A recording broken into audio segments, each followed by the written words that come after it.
Hello everyone, welcome back to my channel. So today we are going to discuss about clustering and ordination.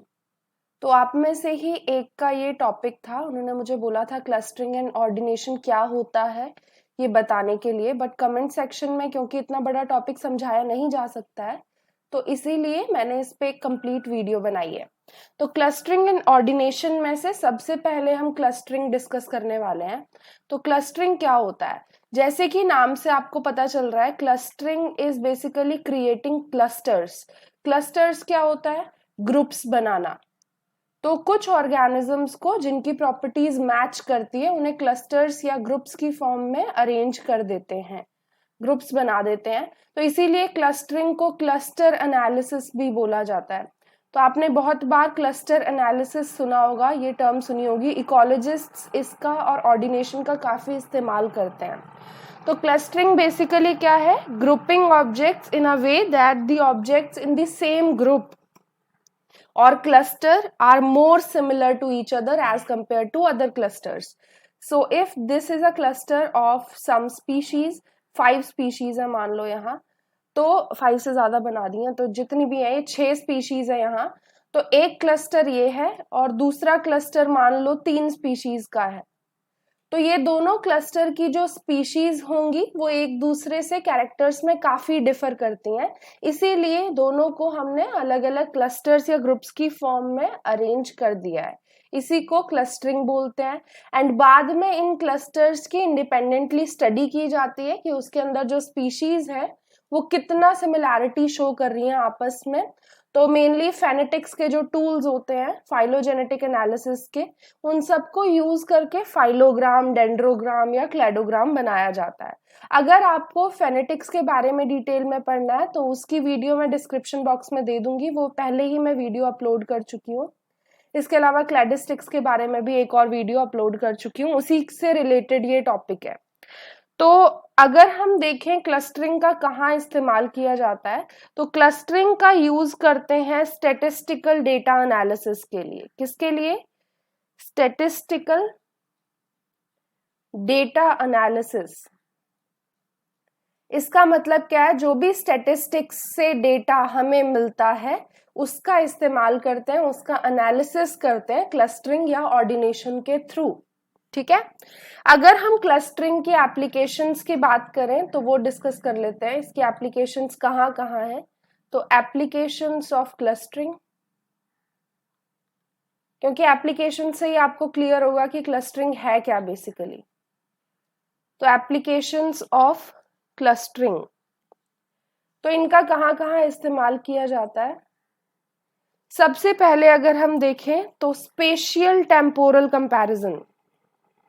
किसके लिए? Spatial and temporal comparison. किस चीज का comparison करना है? Communities का।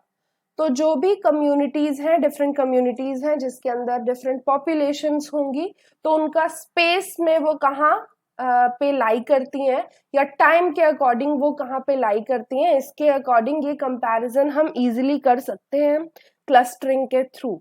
दूसरी चीज, इन्हें यूज कर सकते हैं आर्टिफिशियल फाइलोजेनीज बनाने के लिए। आर्टिफिशियल फाइलोजेनीज, अब इसका क्या मतलब होता है? इसका मतलब होता है कि आपको अगर फाइलोजेनेटिक एनालिसिस करना है, फाइलोग्राम बनाना है, सिमिलैरिटी डिससिमिलैरिटी देखनी है स्पीशीज के बीच में, तो उसके लिए भी आप क्लस्टरिंग का यूज कर सकते हो, क्योंकि डिफरेंट क्लस्टर्स बनेंगे based on the similarities and dissimilarities, and those clusters will help us in creating artificial phylogenies. Next, कहाँ पे क्लस्टरिंग का एप्लीकेशन है? तो इन्हें यूज कर सकते हैं उन जीन्स को ग्रुप करने के लिए जिनका एक्सप्रेशन पैटर्न थोड़ा बहुत मैच करता है। तो genes with related expression patterns, तो जीन्स जिनका एक्सप्रेशन पैटर्न जो है वो थोड़ा बहुत रिलेटेड है, उनको उनकी जीन्स के ग्रुप बनाने के लिए, उनके क्लस्टर्स बनाने के लिए भी आप क्लस्टरिंग का इस्तेमाल कर सकते हो। तो बेसिकली ये एक टाइप का फाइलोग्राम, एक डेंड्रोग्राम बनाने के लिए ही यूज किया जाता है मेथड। नेक्स्ट कहाँ यूज किया जाता है? नेक्स्ट यूज किया जाता है होमोलोगस सीक्वेंसेस या जीन फैमिलीज जो होती हैं, जीन फैमिलीज आपको पता होगा कि एक बड़ी फैमिली होती है जिसके अंदर बहुत सारी जीन्स प्रेजेंट होती हैं, क्योंकि उन सब के जो फंक्शन है वो थोड़े बहुत रिलेटेड है। तो वैसे होमोलोगस सीक्वेंसेस को देखा जाता है, उन्हें क्लस्टर किया जाता है जो सिंगल जीन फैमिली से बिलोंग करते हैं, तो उन्हें क्लस्टर कर सकते हैं। एंटीबायोटिक रेजिस्टेंस का पैटर्न क्या है, यानी कौन कौन से एंटीबायोटिक्स के लिए रेजिस्टेंट है एक पर्टिकुलर स्पीशीज, उसके लिए भी आप क्लस्टरिंग का इस्तेमाल कर सकते हो। रेजिस्टेंस। इसके अलावा आपको ये पता होना चाहिए कि क्लस्टरिंग या ऑर्डिनेशन जो भी हम चीजें पढ़ रहे हैं ये किसके अंडर आती हैं। तो मैंने बार बार आपको बताया क्लस्टरिंग एंड ऑर्डिनेशन दोनों ही फेनेटिक्स सिस्टम के अंदर आते हैं। तो इस वीडियो से पहले फेनेटिक्स वाली वीडियो जरूर देख लेना ताकि आपको आइडिया लग जाए कि किस तरीके से क्लस्टरिंग की जा सकती है। अगर हम क्लस्टरिंग की डिसएडवांटेजेस की बात करें, डिसएडवांटेजेस ऑफ क्लस्टरिंग, डिसएडवांटेजेस, तो कौन कौन सी डिसएडवांटेजेस हैं? इसमें एक चीज काफी ज्यादा डिसअपॉइंटिंग है कि अगर कॉन्टिन्यूअस ग्रेडियंट है, कॉन्टिन्यूअस ग्रेडियंट, इसका मतलब क्या है कि बहुत कम डिफरेंस है वो उन सब स्पीशीज में जो कि एक पर्टिकुलर क्लस्टर से बिलोंग कर रही है, बहुत ज्यादा कॉन्टिन्यूअस ग्रेडियंट है, बहुत कम डिफरेंसेस है, तो उस टाइम सैंपल्स जो हैं वो ढंग से अरेंज नहीं हो पाते। ठीक है, कॉन्टिन्यूअस ग्रेडियंट की वजह से आप उन्हें क्लस्टर्स की फॉर्म में अरेंज नहीं कर पाओगे, क्योंकि आपको लगेगा कि एक क्लस्टर में जो आपने स्पीशीज डाल दी है उसके बहुत सारे कैरेक्टर्स दूसरे क्लस्टर की स्पीशीज के साथ भी मैच कर रहे हैं, क्योंकि कॉन्टिन्यूअस डिफरेंसेस हैं, कॉन्टिन्यूअस ग्रेडियंट्स हैं उन दोनों के बीच में। नेक्स्ट आपको याद रखना है कि इनका रिजल्ट जो होता है, जो भी रिजल्ट आपको क्लस्टरिंग से मिलेगा वो अनस्टेबल होता है। अनस्टेबल होता है कहाँ पे? उन एरियाज में जिन्हें हम इकोटोन्स बोलते हैं।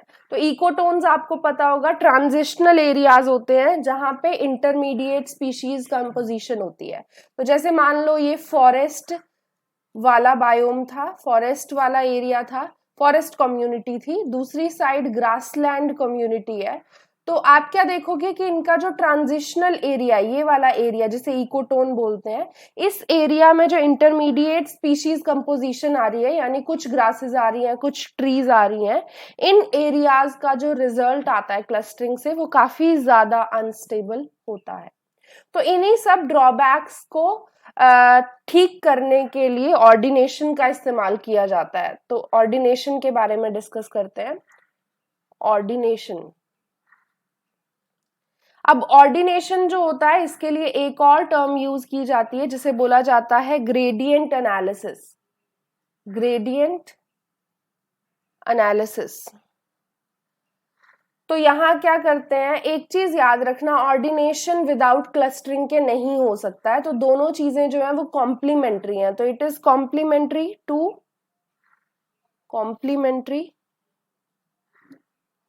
To data clustering. जो भी हम क्लस्टरिंग अभी हमने डिस्कस किया है उस क्लस्टरिंग के कॉम्प्लीमेंट्री है, उसके साथ होगा। ठीक है, नेक्स्ट चीज क्या होता है कि हमने पढ़ा कि क्लस्टरिंग जो होता है वो इतना एक्यूरेट नहीं होता, उसके रिजल्ट्स अनस्टेबल हो सकते हैं, बट इसके जो रिजल्ट्स होते हैं वो काफी ज्यादा कंसाइज होते हैं, छोटे होते हैं, आपको इजीली समझ आ जाएंगे एंड काफी ज्यादा यूजफुल भी होते हैं। कहाँ पे यूजफुल होंगे? जो भी मल्टीवेरिएट डेटा होता है, मल्टीवेरिएट डेटा, मल्टीवेरिएट का मतलब क्या है? जिसमें वेरिएबल्स बहुत ज्यादा हैं, बहुत सारी चीजें हैं जो वेरी कर रही हैं। तो मल्टीवेरिएट डेटा के लिए काफी अच्छा रिजल्ट ऑर्डिनेशन प्रोड्यूस करता है। और इसमें एक चीज बोली जाती है कि it is a natural approach. Natural approach बोली जाती है क्योंकि इसमें कुछ भी ऐसी चीज कंसीडर नहीं की जाती जो आर्टिफिशियल आपको लगे, तो नेचुरल अप्रोच इसे बोला जाता है। नेचुरल अप्रोच है एज कंपेयर टू क्लस्टरिंग। किस रिस्पेक्ट में? Continuous nature of continuous gradient जो अभी पढ़ा उसके रिस्पेक्ट में नेचुरल अप्रोच है, और वहां पे क्लस्टरिंग जो थी वो नेचुरल अप्रोच नहीं थी। कॉन्टिन्यूअस कम्युनिटीज में वो ढंग से रिजल्ट शो नहीं कर पा रही थी, बट ऑर्डिनेशन शो कर पाती है, इसीलिए इसे नेचुरल अप्रोच बोला जाता है। तो यहाँ पे क्योंकि हम ग्रेडियंट एनालिसिस कर रहे हैं तो यहाँ पे ग्रेडियंट्स बनाए जाते हैं, यानी डेटा जो है उसे अरेंज करेंगे अलोंग सर्टेन ग्रेडियंट्स। अब इसकी एडवांटेजेस देख लेते हैं। इसकी डिसएडवांटेजेस एज सच है नहीं, क्योंकि ये क्लस्टरिंग से बेटर माना जाता है। तो इसकी एडवांटेजेस देख लेते हैं, एडवांटेजेस क्या है इसकी। तो ऑर्डिनेशन की एडवांटेजेस, सबसे पहला आता है कि ये मल्टीपल डायमेंशंस को देखने के लिए इजीली इस्तेमाल किया जा सकता है। मल्टीवेरिएट डेटा का एनालिसिस के लिए इसका इस्तेमाल कर रहे हैं ना, तो इसीलिए मल्टीपल डायमेंशंस को इजीली स्टडी कर सकते हैं, साइमल्टेनियसली स्टडी कर सकते हैं, एक के साथ एक बहुत सारे वेरिएबल्स को स्टडी किया जा सकता है। दूसरी इसकी एडवांटेजेस है, क्योंकि एक ही मल्टीवेरिएट एनालिसिस हो रहा है तो इट सेव्स टाइम, बहुत ज्यादा टाइम को सेव करता है, क्योंकि बहुत सारे वेरिएबल्स को आप एक साथ स्टडी कर रहे हो, जैसा कि क्लस्टरिंग में नहीं हो पा रहा था। थर्ड चीज जो होती है, इसके अंदर बोला जाता है, एक टर्म यूज करते हैं नॉइस रिडक्शन टेक्निक बोला जाता है ऑर्डिनेशन को। अब इसका मतलब क्या है? नॉइस रिडक्शन टेक्निक, इसका मतलब है कि जैसे हमने बोला ये मल्टीवेरिएट एनालिसिस करती है, बहुत सारे वेरिएबल्स को कंसीडर करती है, तो इसका मतलब ये नहीं है कि जितने भी वेरिएबल्स अवेलेबल है सभी को वो कंसीडर करेगी। ये जो इम्पॉर्टेंट डायमेंशंस होती हैं उन्हीं पे फोकस करती है, और जो भी उसके अलावा नॉइस है, यानी जो वेरिएबल्स इतने ज्यादा इंपॉर्टेंट नहीं है उन्हें रिड्यूस करने में हेल्प करती है। तो इसीलिए इसे ऑर्डिनेशन को नॉइस रिडक्शन टेक्निक भी बोला जाता है। नेक्स्ट एंड लास्ट जो एडवांटेज में आती है ऑर्डिनेशन के, वो है कि इसमें पैटर्न डिटेक्शन होता है, useful for pattern detection and hypothesis generation.